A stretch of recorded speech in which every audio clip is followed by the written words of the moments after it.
nandito tayo ngayon sa outlet. I think ito na yung huling balik namin ng outlet ngayon. Tatapusin na natin yung buong box. Yung balikbayan box para mapadala na natin. Kaya let's go! MacArthur na naman.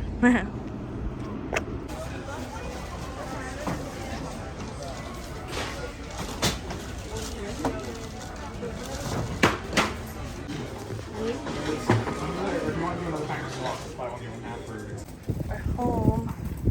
Ito na yung nabili ni Kat. Tsaka yun from Costco. Pero hindi na kami naka-vlog sa Costco kasi ang daming tao.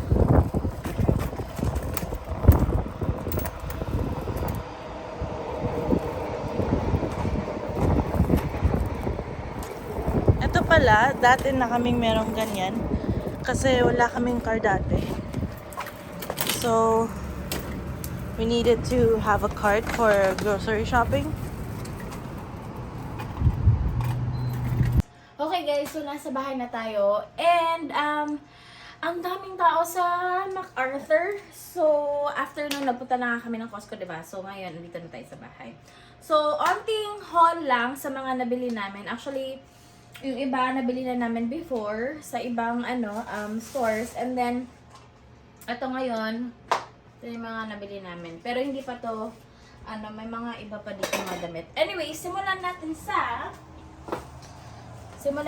sa shoes. Itong shoes sa Nike, para yan sa mga pamangkin ko. Ay, yung Vans pala para sa mga pamangkin ko. Ito sa kuya ko. Ito sa sister-in-law ko at saka sa mom ko. And then, dito banda, ito din pala, kung napanood niyo yung vlog namin last time, ito, binili ko to nung nag-sale yung Bath and Body Works na buy 3, get 3 more. Tama ba? Bili ka ng 3, makakakuha ka ng 3 pa. Pero yung isa, ginamit na namin. And then, bumili din ako ng mga ganito. Ano yun? Mga hand sanitizers, padala sa Pilipinas. And then, ito, sa pamangkin ko na baby. And then, ito din. And then, Medyo malaki na yung binili namin kasi para for sure. oo. And then, bumili din kami ng ito, parang meal set siya, silicone. So, friendly naman. Sa kids. Okay naman siya. And then, ito din, mga padala to sa Pilipinas, mga pangbata. Bigay pala to ng mami ni Kim, mga maliit na mga damit sa sister ni Carmela, pinadala niya sa Pilipinas. Kaya, shout out to you, moms! Maraming salamat! Ito, puro to kay Carmela. Ito din. Yeah, and I think they're big too. They're big Yeah, hala. clothes. Oo, mga malalaki to para just in case, para sure masusuot pa ni Dia. Si Dia pala yung pamangkin ko, si Carmela yung kapatid ni Kim, yung sister ni Kim. So, big girl na kasi siya. So, yung mga naanuhan niya, ito. Actually, malaking tulong nga yung mga damit na yan kasi para mapuno yung box namin, char. Ito din, bilhin namin to sa Winners. Ano siya, parang bib and burp set? Yeah. Yeah. And then, ito, towel. Hooded towels para sa baby. Binili namin to. Kasi mahilig sila mag-swimming. And then ito, silicone na Pang-teether. teether. And then, cute! Ito, bandana bib set. Para kay Dia din yan. Ito, binili namin to sa Winners din. Guys, nakakahanap kayo ng Herschel sa Winners. So, just so you know. Yeah, at saka I think mas mura sila. Yeah, how much did you buy that for? 30. Yeah. That one would be like, siguro 60. Diba? So, half price. I don't know, but it's a good deal kasi bago pa naman din siya. And then, ito, para din to kay Dia. Ito, para to sa dalawa kong pamangkin, si Red and si Jed. And then, ito na yung mga nabili namin sa Costco. Hindi namin masyadong dinamihan yung food kasi hindi namin sure kung magkakasya sa box. Kasi may mga damit pa din kami na mga ipapadala. Yeah, and they don't really need food. I think mostly all of this is like Kat's mga- gifts na hindi niya na Hindi na bigay. Oo. So, over the 3 overdue, years? 3 years ba? 4 4. years na nandito si Kat. So, overdue. So, first time natin magpadala ng box sa Pilipinas. First time. Mm. Yeah. So, Ayun pa oh. mga overdue na to na mga Ito, laptop na bag para kay mama ko. Ito. Kasi wala siyang lagayan ng mga folders, documents, and then laptop. So, ito, nagpadala ako. And then, ito din, sa winners din to. Mga damit na mga bata. Ito, papadala na din namin to sa Pilipinas. Actually, kay Kim to. Kay Kim tong dalawa. And then, Sinisira mo pa kay Kim tong dalawa. So, ipapadala na lang namin. Kasi hindi naman namin to masyadong ginagamit dito. And then, ito, mga damit sa mga bata. Sa winners din namin nakuha to. Mga damit. Ano pa ba? So, yeah, I think yun lang yung mga ipapadala namin. So, hindi siya masyadong madami.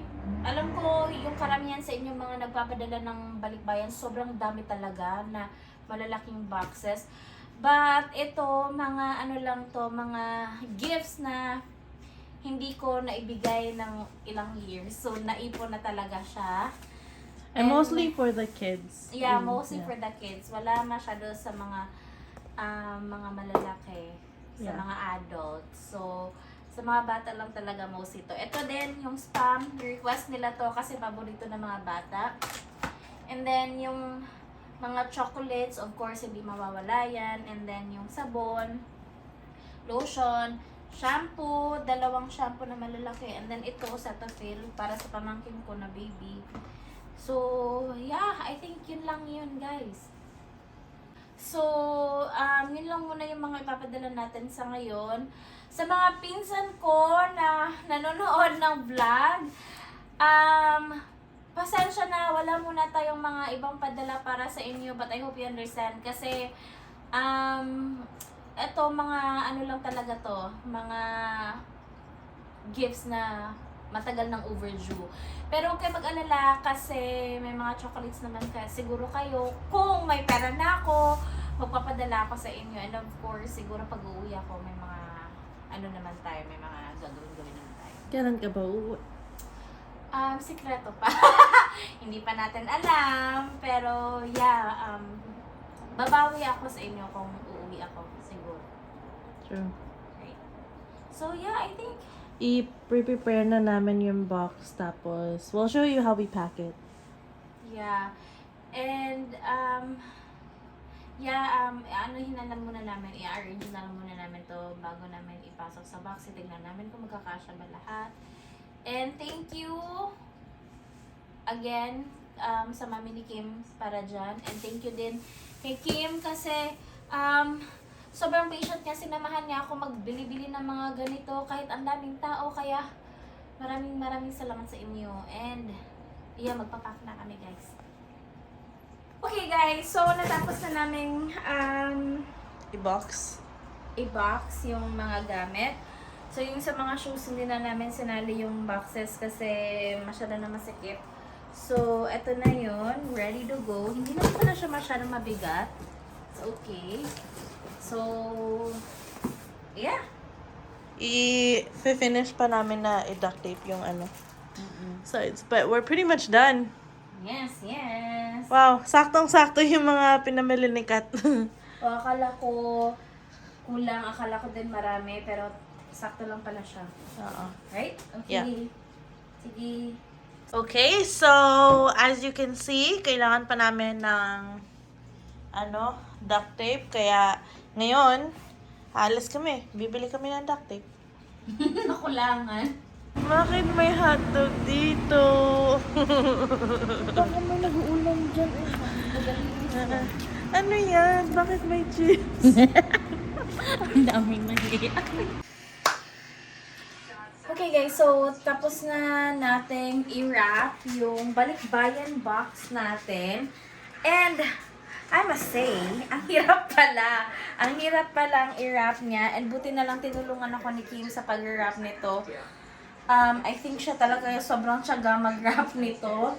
So, eto siya. Yung size pala nito is 18 by 18 by 26. Hindi ako So, sure. maliit lang siya. Maliit lang talaga siya. So, teka lang, i-double check ko kung tama ba. 18 by 18 by 24. So, hindi talaga siya sobrang laki kagaya ng mga normal na box na, balikbayan box na pinapadala nyo. And yung box na kinuha namin, hindi namin tinansya kung kakasya ba yung lahat ng mga binili namin. Pero good thing, kumasya naman siya. Pero hindi na namin sinali yung mga box ng mga sapatos kasi mag-take up na siya ng so much space. So, ang mangyayari pala, may pipick up ng box dito. And then, sila na, diretso na, like, wala ka nang gagawin. Pipick upin na lang nila ang box and then nire-ready na nila for shipping. So, ang buong akala ko, dadalhin siya sa shop or sa store kung saan mag-ship, like for example, LBC, DHL, ano pa ba? Ano pa bang ibang padala? Forex, UMAC, and ano ba yun? Darna? Oh, akala ko dadalhin yung box doon, pero maraming salamat sa mga nagsuggest at sa mga nagsabi, especially din sa mami ni Kim. Isa din siya sa nag-guide sa amin na kung paano gagawin to at paano i-ship to, kasi guys, wala talaga kaming idea. Wala akong idea, walang idea si Kim kasi nga first time namin magpadala ng balikbayan box. And yeah, I think yun lang muna siya sa ngayon. So, hopefully okay naman. Sa mga naka-experience dyan ng pagpapadala ng UMAC or anything, guys, mag-comment kayo kung ano experience nyo, kung okay naman ba, dumating naman ba, na walang sira-sira or hindi sira yung box. Let us know. Kasi ako din medyo na-worry. Kaya ang daming wrapper at tape na ginamit namin. I think ilang balik kami ng Canadian Tire. So, yeah, that's it for the balikbayan box video. So, thank you so much guys for watching. Please don't forget to subscribe para alam niyo kung ano pa mga buhay namin dito sa Vancouver. Thank you guys!